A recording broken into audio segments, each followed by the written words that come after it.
What's going on, guys? I'm so excited that you're here. I'm Duke Lamastra. Thanks for checking out the channel. The video you're about to watch is called Roadblocks to Revelation, a conversation about developing a personal relationship of intimacy with Jesus Christ and how out of that flows fresh revelation from God, grace, favor, everything that you and I need for life. So stay tuned. You're going to get so much value out of this. This video is actually from a conversation that I had with a good friend of mine, Alex Seidler, for my weekly podcast. Alex is the Global Ministries Director for ELIM Fellowship, which is just an incredible organization. But Alex is raising up leaders around the world, raising up missionaries. He was a missionary himself in East Asia for a number of years. He's a heavy hitter, guys, so you definitely don't want to miss a minute of this video. He's impacting lives, not just here in the USA, but around the world. And so I know that there's a ton of awesome content in this video that's just going to bring so much blessing and increase into your life. So let's get into it.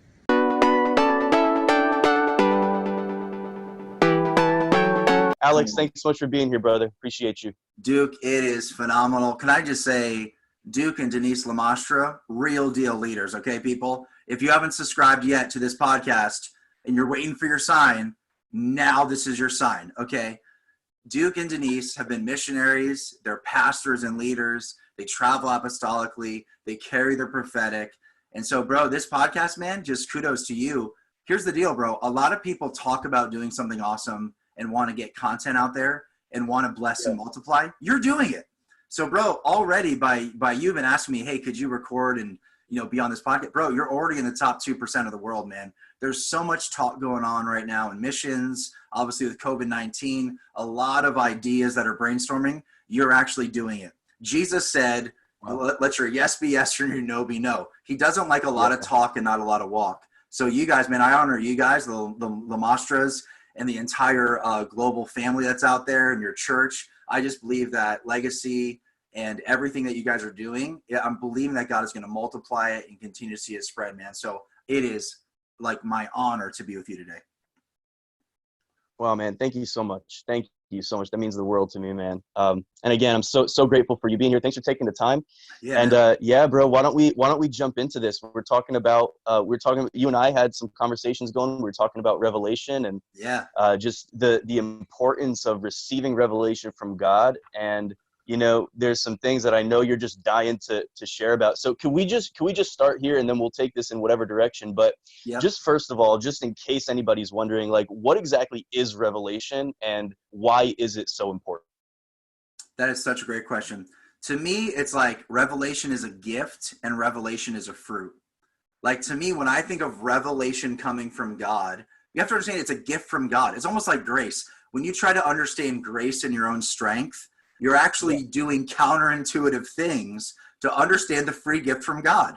So when I think of revelation, when I think of God, like I'm reading the Bible or I'm listening to some great worship music and God drops something in my heart, you have to understand that that is a gift. That is something that God is like saying, here's my thinking. Let me take a little grain of sand from the beaches upon beaches of my thoughts that are higher than yours. And let me drop a little speck of sand into your brain. So you have to, that's a gift. You can't, so the more you try to receive revelation, like, listen, I love prayer movements. I'm a part of a lot of prayer movements, but hyper spirituality, trying to press in to get something from God often leads you to a place of frustration.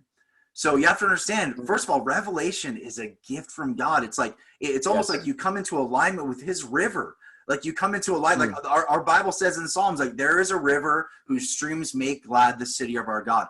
There is a heavenly current of incredible revelation, incredible kingdom kernels, incredible things about the Bible and the Spirit and how much he loves you and how to communicate. That is all a gift. The other thing is it's a fruit, bro.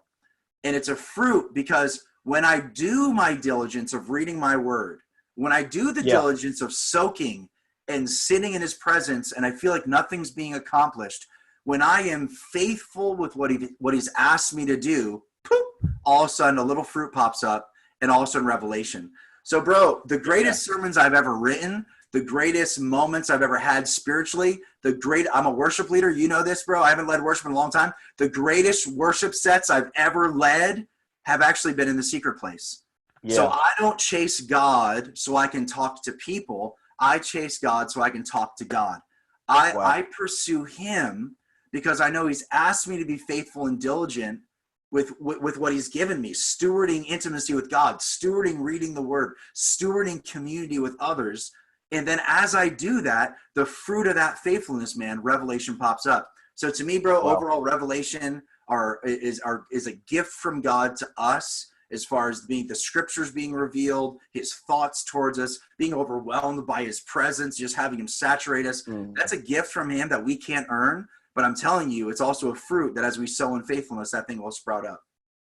Let me That's so take an awesome, offer man. real quick. I'm joking. Yeah, yeah, please. You deserve it after that. Yeah, man. I'm coming to my own altar call today, baby boy. Trust me.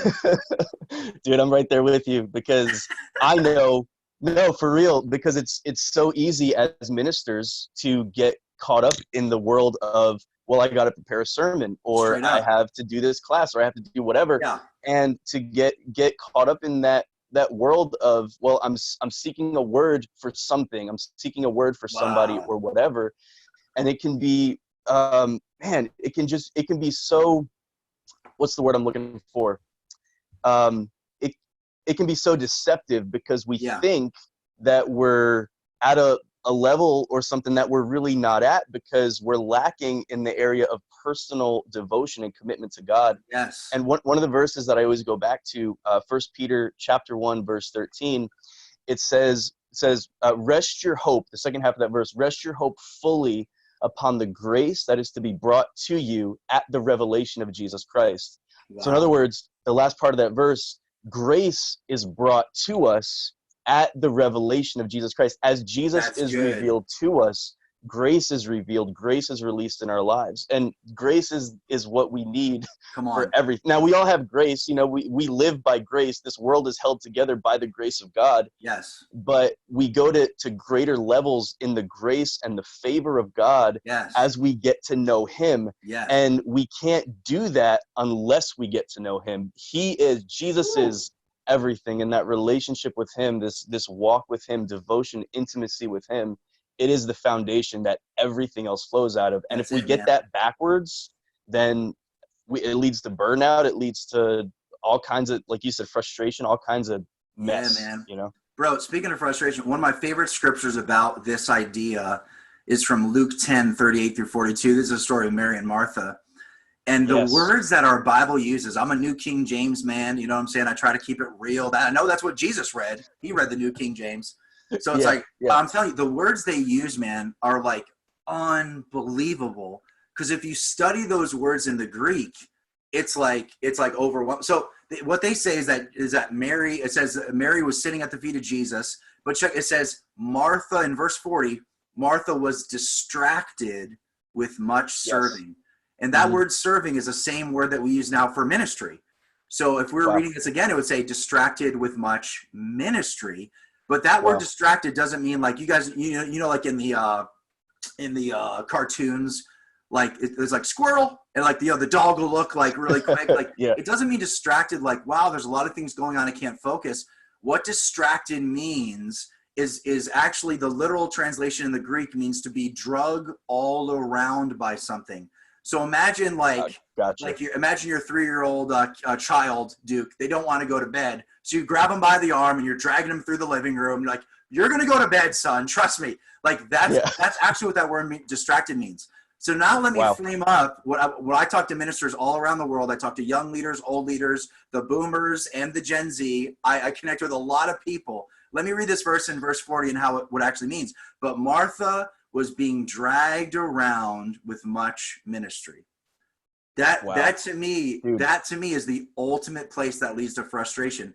And bro, just looking a little bit further, then all of a sudden Martha asked these loaded questions. Lord, do you not care that my sister has left me to serve alone? Now she yells at Jesus. Therefore, you tell her to help me. So bro, when you get things backwards, when you pursue ministry and you pursue revelation instead of the person of Jesus Christ, when you mix this up, you have to understand her frustrations were at the people around her, her closest earthly relationship, her sister Mary. That was all messed up.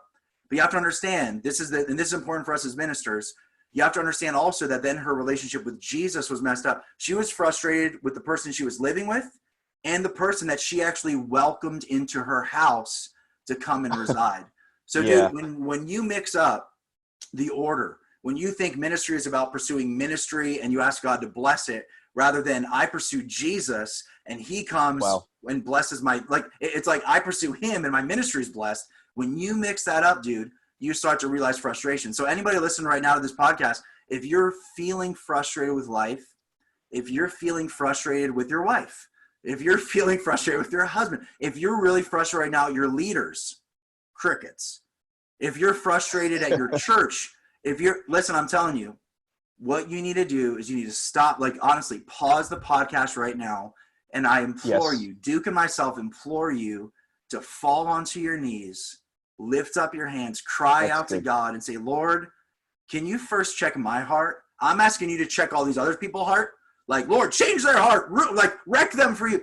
Why don't you, Mark Batterson says, draw a circle around yourself in your living room and ask God, stand in that circle, then ask God to send revival to that circle before your neighborhood. Wow.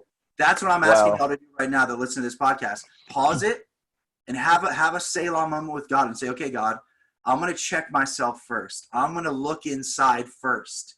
And then I want you to come and change me. Maybe I've been mixing this thing up. So that's my thoughts on that, man. Mary and Martha, read that scripture, dive into that. But you got to start with yourself, man. Yeah, bro, that's so cool. I love the way when Jesus actually responds to Martha there. Oh yeah. Because the text says, and I think, what did you say? Right on verse 38 or so. Yeah. The text says that Martha was distracted, right, with much, like you said, being drugged around the house. It's cool because when Jesus responds, he responds, and I think he gets to the root of what her distraction was all about, because he says, Martha, you're worried about many things. Yes. Right? And so many times, you know, we can be distracted and whatever. And I think that for Martha, whatever it was, maybe that worry, it was based on her people pleasing or her perfection, whatever it was, whatever it was that was actually the cause of that. But yeah, I mean, so many times we can just allow other things to get in the way. And Martha there in that story, she's like throwing, kind of like trying to throw Mary under the bus, right? Like, don't you see that I'm doing all this work and Mary's not helping me out?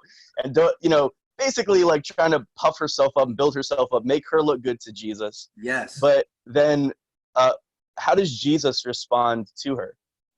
He's like, Martha, you're, worried, you're distracted with many things, but Mary, she's what? She's, I don't have it in front of me. I don't remember exactly what it says, but she's chosen that better part. And then he says nothing will be able, or that will never be taken away from her. That will never be taken away. Will never be taken away from her. Yeah, I struggled through that a little bit, but you got no, it's so good, bro. Yeah. And what was Mary doing? Mary was focused the whole time on Jesus, sitting at his feet, ministering to him, listening to him. And so if you contrast these two worlds of I'm here to serve first, and that's number one, or, minister, do things or whatever, produce, or my number one thing is you, Jesus is really clear that that's the better way to do it. Amen. And a lot of people think that sometimes you can't be productive. Like, you can't be productive if you're focused on Jesus. We know that that's definitely not the case. Oh, bro. You've heard it said, like, we need Marys and we need Marthas, right? Have you've heard that? Like, people say we need Marthas because if we only had Marys, then we'd never get anything done. Yeah, actually, you'd get a lot more done because Mary, it's not that she never does anything with her life. It's just that her focus, the foundation, the center of everything is him. Bro, it's Paul Johansson. He's a father to us. He was the president of EBI when we were at school together, Bible school. Love that. He says this, man. He says the reason why young people really struggle with waiting on God and pursuing him in the way that we're talking about intimacy is because it involves the absence of activity. And there's something with that quote that's like, it speaks to me. I am a Martha naturally. I'm let's do this thing. Let's get it done. Oh yeah, and along the way, let's ask Jesus to come and bless what we're doing, and go, hey Jesus, look what I'm doing. Like I'm naturally built that way.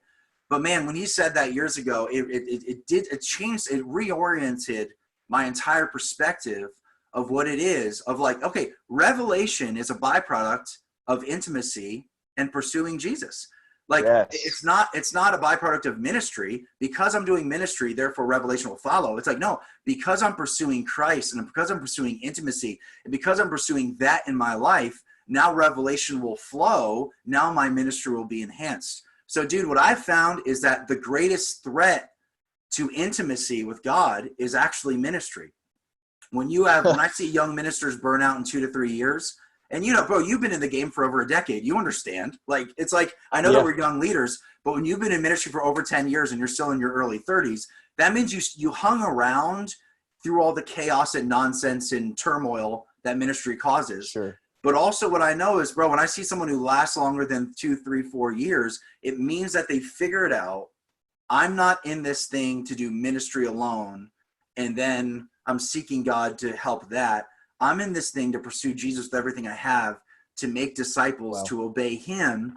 And then actually ministry will chase that. Ministry chases you when you chase Jesus, not the other way. So to me, that's been a major moment when Brother Paul Johansson shared that. It was a convicting moment of the Holy Spirit, not condemnation, convicting, which is beautiful. We want the conviction of the Holy Spirit, but it also made me really reevaluate my life. I had to look at the big rocks on my life and say, okay, let's do a little check-in, Alex. Let's do a little tune-up. Yeah. Let's bring the car to the shop. And how am I motivated? Why am I doing what I'm doing? Am I doing it for my name? Am I doing it for this? Am I asking God to bless my thing, or am I blessing him? Am I blessing his name? And my stuff is blessed because of that. So when we switch that up, when we think that we're going to get revelation from God because we're doing a thing, that becomes very, very scary. Let's pursue intimacy with Jesus. Let's spend time in the Word. But Alex, I don't understand the Old Testament. Welcome to the party, folks. Dive in. Bro, let me say this. There is no such thing as wasting time reading the Bible. Sometimes I'll be in the Old Testament and I'll just be kind of like going through the motions, if you will. Like, okay, I'm reading stuff and it's Leviticus and it's confusing. Listen, you can't waste it. It will never return void. Every time you get in God's presence and you play some worship music and you're like, wow, I don't feel the bubblies. I don't feel the happies. I don't feel the angels lifting me up. Listen, regardless of what you feel, regardless of what you think is happening, God is moving. There's never a wasted moment. There's never a wasted reading session. There's never a wasted prayer session. It all adds up. He is worthy. He is good. And revelation is coming. That's the fruit aspect. I invest in my relationship with Jesus because, one, that's what I live for. But number two, I know that it's going to produce good fruit in my life. That's awesome. I heard somebody say once that, well, I don't remember what I ate for breakfast last Tuesday, but it still nourished me, right? Like it was still good for me. And so, so many times we read the Bible and we go through and, we might not see something right away. Like we might not see the fruit like you're talking about immediately, but it doesn't mean that it's not building you up. It's not nourishing you. I use this example because there's in Psalm 1, there's this verse, I think it's verse 3. It says that when you meditate in the word of God day and night, you'll be like a tree planted by the rivers of water. Come on. And then the next phrase is that brings forth its fruit in its season. In its season. Come on. And what I realized is that the fruit aspect of our lives and ministries and relationship with God and whatever, the fruit aspect, like you might not see fruit every single moment of every single day. There might be a seasonal quality to the fruit, but the thing is that the growth never stops. Come on. Like there's always, you're growing, like in the season where you don't see visible fruit, there's something going on the inside of you producing greater maturity so that the fruit that comes out is going to be bigger and better and stronger and it's going to remain and all that kind of stuff. And so there's so much stuff that he's doing in our character and different things that it's a process of time. But as we're putting ourselves, like, I think that we've got to position ourselves to receive revelation, because it's not the kind of thing like I mean, it can happen where God just suddenly gives you a thought, or you Oh, see yeah, something yep. and you're like, whoa, and all of a sudden God captures your heart. But as Yes. far as consistency of Yeah, man. revelation and growing and getting to know him better, there's an intentionality to it, right? Bro, it's so good. Yeah, like I think some like John Acuff, a thought leader, author, hilarious writer. He's like one of my heroes. John Acuff says, "Stop comparing your beginning to someone else's middle." Meaning, when I look at Todd Yeah, White, when I look yeah, at Duke Lamastra, when I look at Brian Regan as a comedian, when I look at Judah Smith, when I look at people that are beyond me and above me, I sometimes try to like I want that. I want to imitate that. So I need to like if you spend more time on Google than the word, you know you have a problem. wow, So the reason wow, why Judah Smith is dropping nuggets, and the reason why Eric Johnson from Bethel and all yes, these thought leaders that are kind of doing stuff, they're not like trying hard to produce something for Twitter. They're spending time in the book that matters. And what oh, happens is that's so that good. naturally sprouts up. So instead of being discouraged, like, oh man, Brian Houston has churches all over the world and Hillsong's killing it. And he said what I was going to say. Yeah, Like instead of beating yourself up, I have to realize Brian Houston, they call him the Big Eagle in the Hillsong network. If I'm trying to uh-huh, compare what I'm doing at 34 years old to what the Big Eagle is doing, forget like that. It's foolish. What I should do is say, yes, hey, that dude produces content and revelation and sermons that match the moment of where Hillsong is and the globe is. I know the source of that, and it's not Google. It's not reading another book. It comes from the true and living God. And so what wow, we need to do is not to be discouraged of other people. And how does my pastor come with sermons every Sunday? I want to do that. Okay, that if you ask that question and you throw a pity party, that's going to lead you down a path of working in your own strength to produce something. And bro, let me tell you, when you produce something in your own strength, it smells like the opposite of the fruit of the spirit.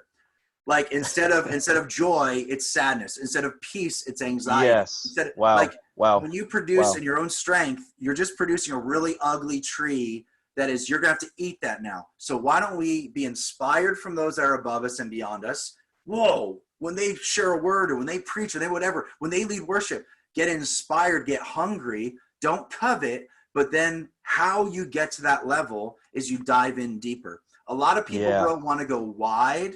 I'm calling you right now to go deep and trust wow, so God good. with the width. Trust God with your impact growing. What you do is you dig down deep because what God wants to do is build upon a firm foundation. God wants to build upon a Mm, foundation that's going to go deep in Him because that's what He can trust. God, bro, God can always trust a dude, foundation yeah, that He builds. I'm about to take an yes, offering again. God, if God is digging down deep with you, He's going to say, I want to build that wide now. When you try to, I've seen a lot of people, bro, 2-3 years in, they have a little something to offer. They try to go wide with it. Bro, that's yes, a mile wide and an inch deep. So let me challenge to our listeners, man. You're on this podcast, subscribe right now. It's your second sign. You need to subscribe. But two, have some time with the Lord after this podcast and really ask yourself, okay, God, am I trying to build something for me? Am I trying to solve what is a spiritual means, a spiritual ends? Am I trying to do a natural means to get a spiritual ends? I want to be in sync dude, with your yeah, spirit. Help me to go wow, deeper. wow. You can send all money, PayPal, Duke Lamastra at duke.com. Just send it. Let's do it. Did you just say PayPal at Duke.com? I don't know So what I pay did. so pay We got PayPal to financially subscribes support to this me. man. PayPal subscribes to me. That's how big I am, folks. Yeah. No. PayPal's like, how do we get this guy on our team? No, but bro, I'm telling you, man, here's the deal. If what we're talking about now, it is the basis of everything in ministry because there's church models and there's ministry models where non-believers could actually lead the whole thing.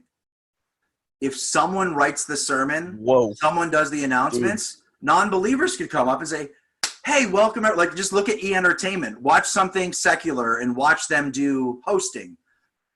We could write everything down. We could get the music in there. We could get Coldplay up there and do like we could produce something that has Yeah. spiritual context without the depth.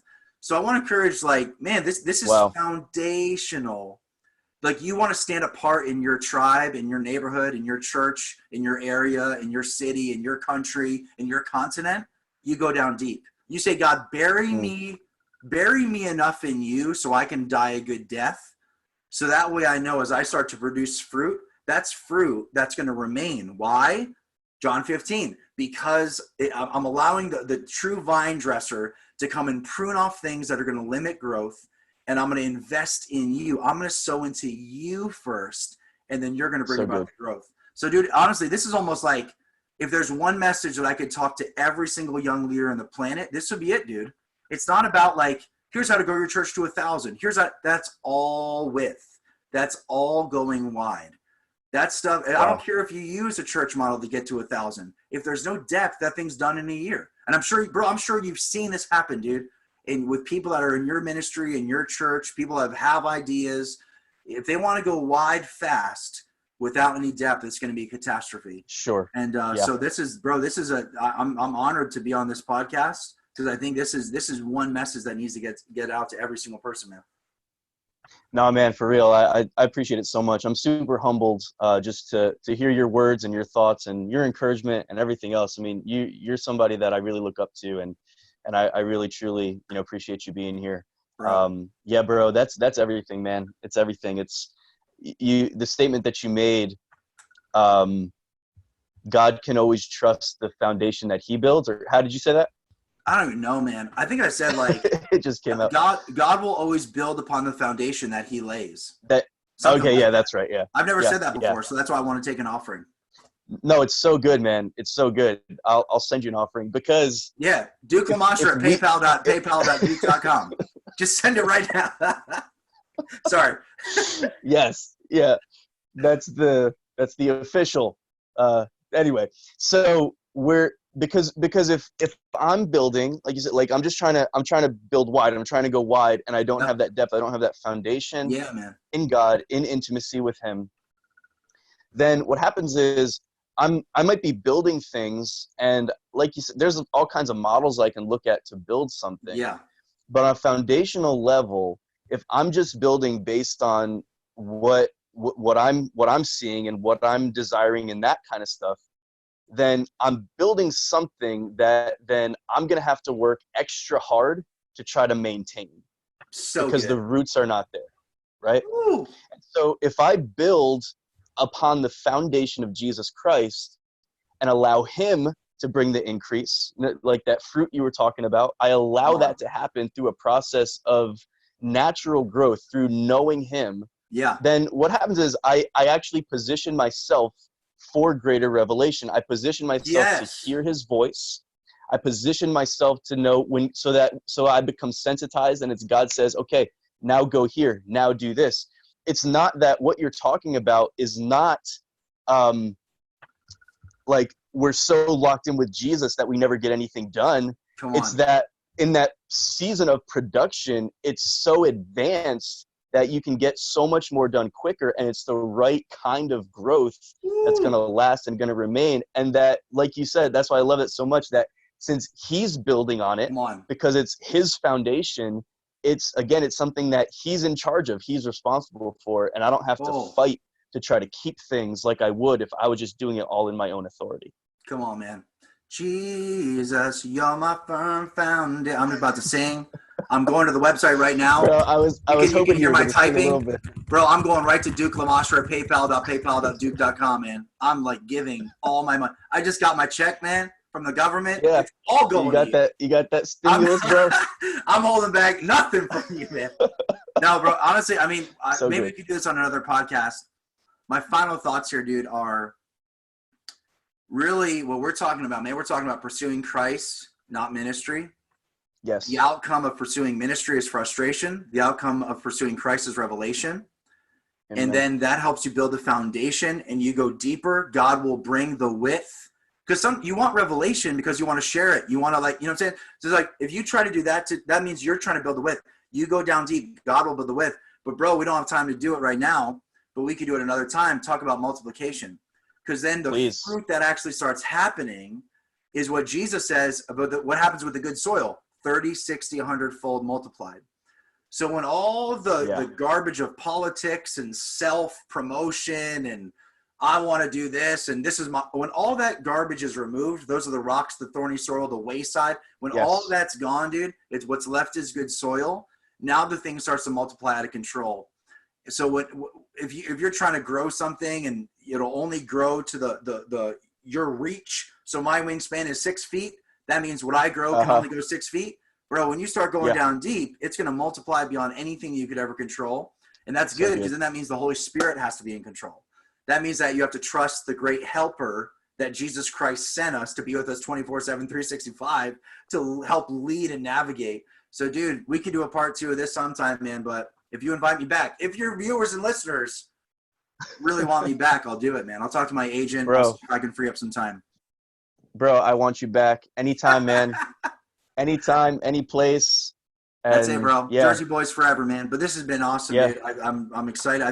I honestly, man, someone listening to this, I think this is even tapping into some prophetic things that as we were describing what people could feel, I really do feel like there's going to be people listening that are a little frustrated. They do want to see their ministry grow, but this has really helped them understand the priorities of what to pursue first, man. So I feel like this has been a really good time.